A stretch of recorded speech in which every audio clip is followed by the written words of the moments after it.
Well, it's good to be able to visit with you today, and bear with me. My voice has not been strong as I'd like it to be because I'm dealing with a cold.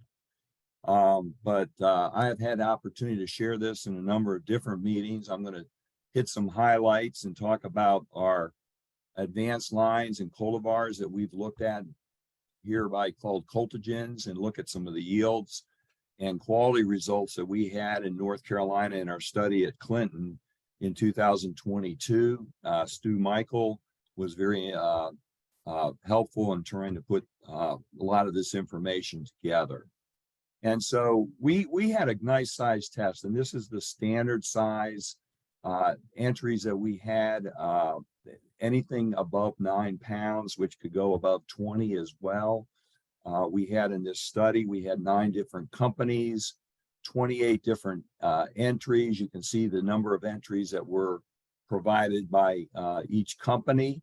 And I might say that when we get toward the end and we talk a little bit, I think even though there's some that are quite large and some that are, much smaller, I think it depends on what kind of system that you're using to produce your crop. If you're more in a dry land situation where you may have, not have the benefit of irrigation that some folks may try to grow in, it might be a benefit to have a larger type cultivar or entry that you're growing. And of course, it depends on where you can sell it and who's brokering this deal.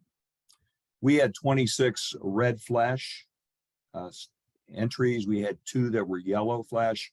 And we kind of had our comparison entries that we put in this study as Fascination and 7197. Fascination's been growing a lot over the years, probably as much as any across the southeastern United States. Some general production information. We had black plastic mulch that we grew with drip irrigation. We fumigated about a month ahead of time, 2 months ahead of time before we planted. We seeded our transplants at the end of March, planted our transplants in the field in May 5th. We used 2 pollinizers. It's often not a bad idea to do that. Some folks are using seeded varieties that they can sell. These were dedicated type pollinizers that were only used for the donation of pollen that is viable, because you need that obviously when you grow a seedless watermelon crop. And we use SP7, which has good resistance to some of these other diseases that maybe Wingman doesn't have as good a resistance, but it's a good flowering pollinizer. So we use 4 plants per plot when we had a 10 plant per plot triploid planting, sandy loam soil. The plots were 25 feet long, and we had 10 foot between row middles. We do, in order to be able to handle these, we do go ahead and move the vines gently. We don't want to smack them around so as not to injure the fruit as they're being set. And once we get to a certain point, we don't really move the vines much. 2.5 foot between rows. So we had 25 square foot or per plant. One of the things that was very interesting is that we had 6 harvests this year, and that's unusual. I don't know that we've ever had hardly 6 harvests in a season, but I will say that mimicked a lot of the harvesting that occurred in North Carolina. I know there were commercial growers that did have 6 harvests, and we basically harvested every week starting in the middle of July, and we completed our harvest toward the end of August. We had a little longer period of time between our 5th and 6th harvest. I'd call a little more of a cleanup type harvest. Our fertilization, we used pre-plant of NP and K as listed that you see there, and then came in with 408 dripped weekly 2 weeks after, starting 2 weeks after transplant. We had 11 drip irrigation events on a weekly basis. Now, the weather was really favorable, and you can see here that we had in the blue, that's the rainfall.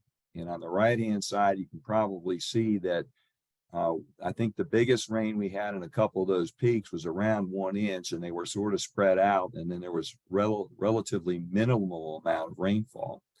And so when we were going about and harvesting these, we weren't getting a ton of rainfall that could be conducive more for disease. And I think that's a lot of the reason why we had such a good season and why a lot of North Carolina growers had a good season.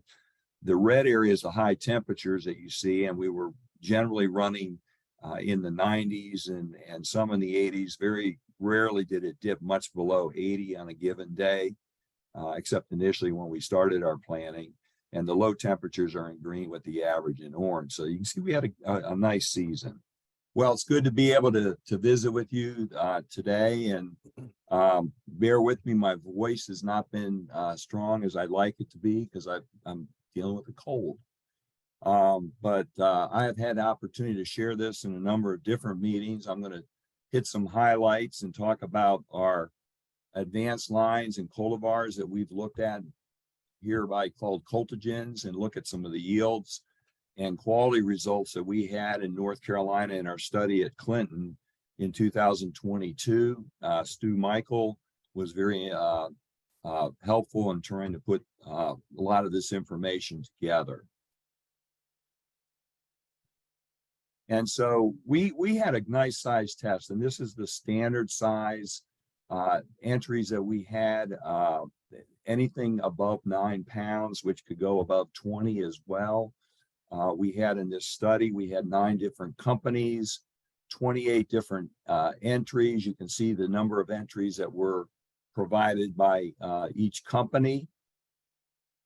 And I might say that when we get toward the end and we talk a little bit, I think even though there's some that are quite large and some that are, much smaller, I think it depends on what kind of system that you're using to produce your crop. If you're more in a dry land situation where you may have, not have the benefit of irrigation that some folks may try to grow in, it might be a benefit to have a larger type cultivar or entry that you're growing. And of course, it depends on where you can sell it and who's brokering this deal. We had 26 red flesh entries. We had 2 that were yellow flesh, and we kind of had our comparison entries that we put in this study as Fascination and 7197. Fascination's been growing a lot over the years, probably as much as any across the southeastern United States. Some general production information. We had black plastic mulch that we grew with drip irrigation. We fumigated about a month ahead of time, 2 months ahead of time before we planted. We seeded our transplants at the end of March, planted our transplants in the field in May 5th. We used 2 pollinizers. It's often not a bad idea to do that. Some folks are using seeded varieties that they can sell. These were dedicated type pollinizers that were only used for the donation of pollen that is viable, because you need that obviously when you grow a seedless watermelon crop. And we use SP7, which has good resistance to some of these other diseases that maybe Wingman doesn't have as good a resistance, but it's a good flowering pollinizer. So we use 4 plants per plot when we had a 10 plant per plot triploid planting, sandy loam soil. The plots were 25 feet long, and we had 10 foot between row middles. We do, in order to be able to handle these, we do go ahead and move the vines gently. We don't want to smack them around so as not to injure the fruit as they're being set. And once we get to a certain point, we don't really move the vines much. 2.5 foot between rows. So we had 25 square foot or per plant. One of the things that was very interesting is that we had 6 harvests this year, and that's unusual. I don't know that we've ever had hardly 6 harvests in a season, but I will say that mimicked a lot of the harvesting that occurred in North Carolina. I know there were commercial growers that did have 6 harvests, and we basically harvested every week starting in the middle of July. And we completed our harvest toward the end of August. We had a little longer period of time between our 5th and 6th harvest. I'd call a little more of a cleanup type harvest. Our fertilization, we used pre-plant of NP and K as listed that you see there, and then came in with 408 dripped weekly 2 weeks after transplant. We had 11 drip irrigation events on a weekly basis. Now, the weather was really favorable, and you can see here that we had in the blue, that's the rainfall. And on the right-hand side, you can probably see that I think the biggest rain we had in a couple of those peaks was around 1 inch, and they were sort of spread out, and then there was relatively minimal amount of rainfall. And so when we were going about and harvesting these, we weren't getting a ton of rainfall that could be conducive more for disease. And I think that's a lot of the reason why we had such a good season and why a lot of North Carolina growers had a good season. The red area is the high temperatures that you see, and we were generally running in the 90s and some in the 80s. Very rarely did it dip much below 80 on a given day, except initially when we started our planting. And the low temperatures are in green with the average in orange. So you can see we had a nice season.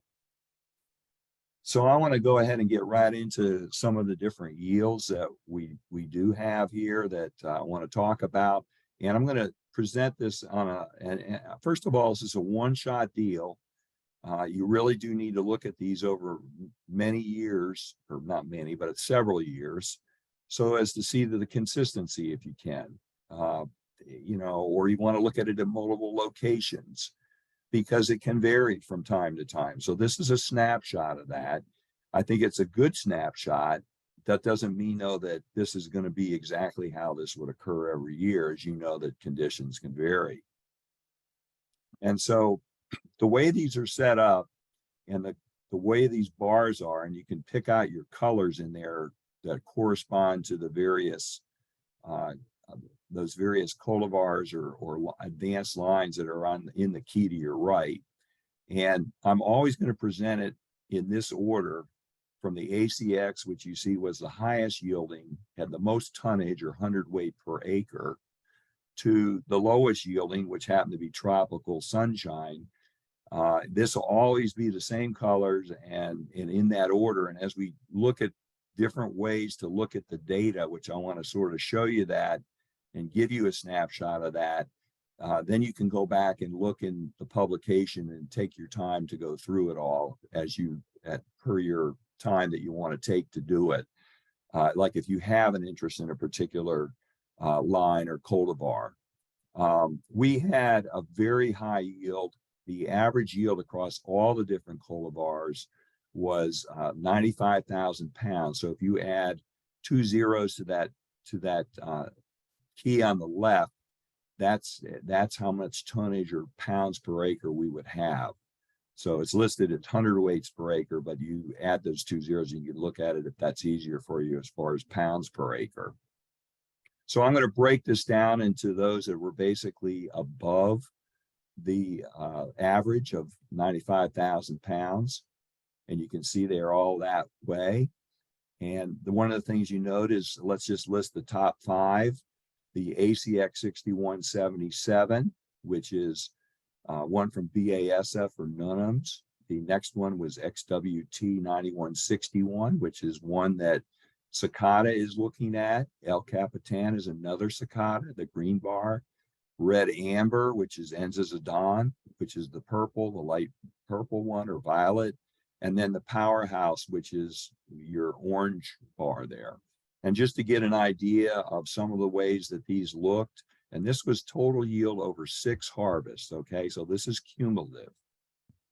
And what you'll see here is this is the ACX. It's a more traditional type of rind pattern that you see here. You see the Cicada, which is a darker rind, a little bit more elongated maybe than the ACX. And the El Capitan, which you'll see in a little bit, is a very large fruited type melon, but attractive, but again, very dark skin, which more and more companies and the industry tends to be going to. And then Red Amber, which is Enzazadon, another fairly large type of fruit, and a little more elongated than, totally like round type fruit. And finally, one from Syngenta, which is a little more rounded, and that's one was Powerhouse, the 5th highest as far as 100 weight over 6 harvest. If we look at the data for those that were below basically or at the average, you see that The two lowest yielding, which is interesting, the furthest one on your right was Tropical Sunshine, and that one is from Reich Swan. That only had 60,000 pounds. That's actually pretty good in a more normal year. But in comparison, it was almost half of what the highest yielding was in this particular study. It's our first foray that we've had some materials from Reich Swan, and it's interesting we had a specialty type. And the other one that it was fairly low, Yellow Flesh, was Golden Crisp right next to it, which is kind of in that brownish bar there. WDL 9432 is another line from Syngenta. And then you see the two different HM Claus types, 800 and 802. 802 is an Eleanor. It's been named. And then the blue one, which there's a lot of interest in, I have a star by that. And the reason I have that star by that is we didn't get seed until about 2 weeks later. There was confusion between who was going to send seed, and nobody sent seed. So I said, hey, where's the seed? And so that was a little later. That might have perhaps influenced a little bit of the yields on that one. This is the first time I've really had it in a real nice trial like this. But I know there's a lot of interest in being that particular cultivar being grown. So this is Tropical Sunshine, a little softer flesh, more rounded, dark skin type melon. Golden Crisp, which is a more elongated type melon compared to Tropical Sunshine from Syngenta, a very firm flesh, which we'll talk about. Very dark red WDL 9432 by Syngenta. And so now we're going to go ahead and we're going to talk about the average pounds for fruit. What's the average size? Again, they're in the same order that we just looked at as far as the tonnage per acre from left to right. So that doesn't change. And the average weight on these was very high. We were right at, excuse me, at 15.8 pounds over 6 harvests. That's a lot. And so you can kind of easily see those that we had some pretty good size fruit. The highest one in red was Sierra Nevada from Cicada. Over 20 pounds, they average over 6 harvests. That's a big fruit. And in general, 15.8 pounds is a little higher type of average fruit size in a here in North Carolina. It tends to be a little less. They tend to be bigger fruit in this particular study. Some others that were pretty big, El Capitan, that's one. It was near 18 pounds over 6 harvests for Cicada. Red Amber, or Essence, I'm sorry, was another one that was a newer one by Origin. There's some real interest in that one. And that blue bar, Virtue, that was another one that was about 17 and a half or so pounds. Those are your bigger ones. And so if we look at what some of the other ones that were quite a bit smaller than most of the others that we had in here, again, Tropical Sunshine averaged a little over 11 pounds. La Jolla in the purple was running more like near 13 pounds. And then we had Captivation in the blue bar that was circled with the circle that has yellow, and that more kind of golden yellow or orange bar was Embassy. And so this is Sierra Nevada. We cut that smaller fruit because we were using some of those, I'm sure, that day to take our data from our best fruit for internal qualities. But the fruit would typically look more like you see those top 3 fruit, where it was more elongated in the fruit and large. Essence, another one that's round. It's a fairly new one from Origin, has a nice internal flesh color. Some real interest in that from some of your larger brokers. I think even your largest broker in the US. El Capitan, another large one that we talked about, I mentioned previously, again from Cicada. Virtue, that's a traditional rind pattern. It's a beefy type of stocky through the middle as far as the shape is concerned. That's from Syngenta. And then as far as the smaller fruit, Tropical Sunshine, which we've looked at before, but La Jolla, that's another Origin type that if you wanted a smaller size, that's one that will deliver. And so that's a decent one. Embassy had a lot, had again, a little smaller size. I was a little surprised by that because previous studies, I think it's been a bit bigger. but it was a little bit more smaller in this particular study, and then captivation. So I'm going to move to a different way to look at this because this is all presented in different ways, and I'm just highlighting some things. And if we look at yield and fruit number on a per acre basis, we'll take a look at that. And yield is, it's looking at yield in a different way. And if we look at that, you can see that we had in this particular case 5750 was the average yield per acre over all 6 harvests. We have these broken down into early harvest, harvest 1 and 2, mid-season harvest 3 and 4, late season harvest 5 and 6. I'm just showing you cumulative because we don't have enough time, but that you can go ahead and look at that because there's a publication I'll show you at the end on the web that's been posted. The thing to notice here, it's very obvious that some of the fruit that we had the highest number were the ACX 6177, that white bar on the very far left. It also had the most tonnage. And then another one that we had a lot of fruit number was a smaller fruit, which would be, more that way you would think smaller fruit, you'd have more number. And that was indeed the case with La Jolla, that Origin cultivar. And then the other one that we had quite a bit was Embassy. Those are the 3 that sort of stick out here. And I think, it just sort of shows it again, same sort of thing, and you can see it here. If you look at those that had a little lower fruit number, you see those that tended to have lower tonnage also had lower fruit number on the right side of the graph there that you can look at. Again, ACX, that's the same one we talked about. Tonnage also had good fruit number. La Jolla, which we've seen has good fruit number as well, and Embassy, which had a lot of good fruit number. Now, one of the things that we've done as well is we've looked at bin count, and bin count is an important criteria because certain groups or buyers want to have certain size fruit.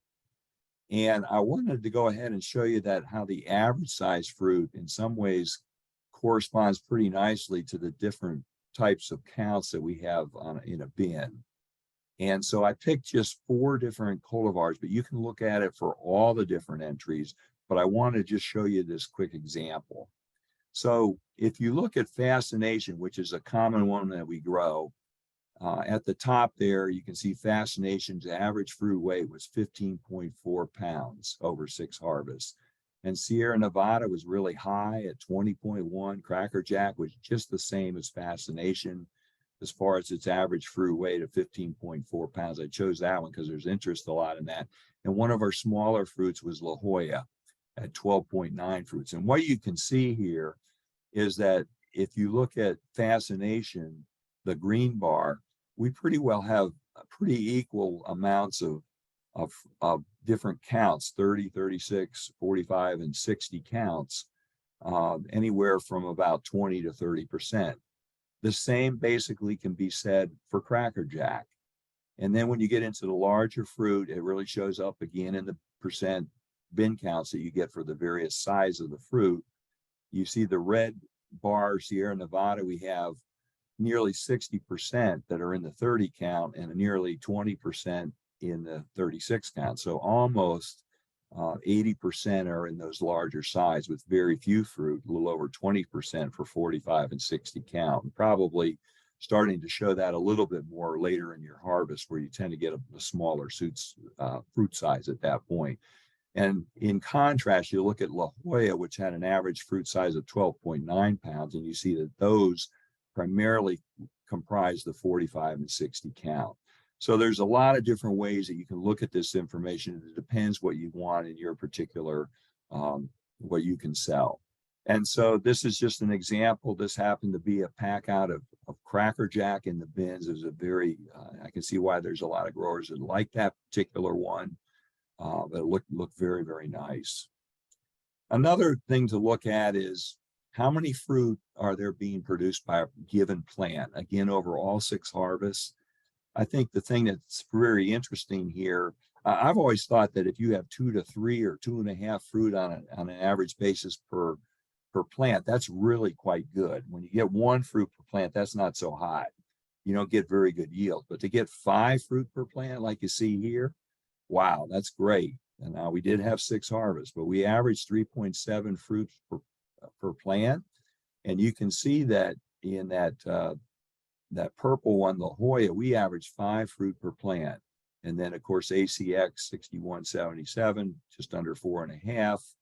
And then Captivation was high and Embassy was high. The blue and that golden bar were really high, but in general, everything was pretty high. We look at quality, and I'm just going to hit a few parameters here, and then I'll wrap it up here in just a moment. We this year we took about 3 fruit and a plot. We had 4 different plots for each of these different entries, so we looked at 12 fruit total, and we cut them open and we examined them for different things. One of the things I'll mention is we look at firmness, and we go ahead and we sample 5 different areas of a cut half. So that's 15 different samples that we do in a plot times 4 plots. That's 60 different samples to get an idea of how firm that flesh is. And so we do it now more so underneath the area there where we have a tent versus directly out in the field. But one of the things I think you'll notice is that on your right, there's 2 cultivars that really had really firm flesh. One in particular was Golden Crisp, the yellow one, a 4.6, the highest number, more firm flesh. The other one was WGL 9432, a Syngenta line. And then some others that were fairly high compared to the rest were La Jolla and Destination. And then finally, that kind of one that's a little more tan in color, that one is SB 7826. That's a cultivar or a possible release from Seminis that they're considering. And so there they are. Anything that had much more than 3 or more than 3 plus are listed there in that little graphic below, as well as circled here on this graph. And so this is Golden Crisp. We've sort of seen a picture of that. This is 9432. Destination, which is an elongated type melon. La Jolla, which was that smaller melon, but had a lot of fruit per vine. And this newer one that has a little bit darker rind pattern from Seminis 7826. And so another thing we've looked at is our sweetness. And what you'll notice here is there's, again, a couple of these particular entries that really had sweet watermelons. The average was 11, which is pretty decent, but a little lower than some years that we've had them. But what you'll notice is that on the right-hand side, both of these Harris Moran or HM Claus lines had really high sugars compared to everything else. In fact, I didn't get to eat many watermelons from them because my crew would come in and pick them because they had already tasted them and said, well, I'm going to get some of those to take one of them home. The one with the kind of maroon color, that one has been named the 802, and that's Eleanor. And it also in some of our trials seems to have, both of those seem to have some tolerance to fusarium wilt. Some of the studies that we were working, Stu Michael's working on, and we're working together on a project with Lena Casada and with Tony Kyneth down at Clemson. The other ones that were pretty high in there as well were Embassy and Jet Ski. Embassy is a variety that, or cultivar that BASF or Dunham's has, and the blue barred one is Jet Ski. That's one from Seminis. And then these are some of the ones that kind of had lower sugars in this particular study, running just around 10.5%, which you don't really want to quite be that low. But I think in general across this particular experiment, they were that way. So there's some of the ones there that were lower.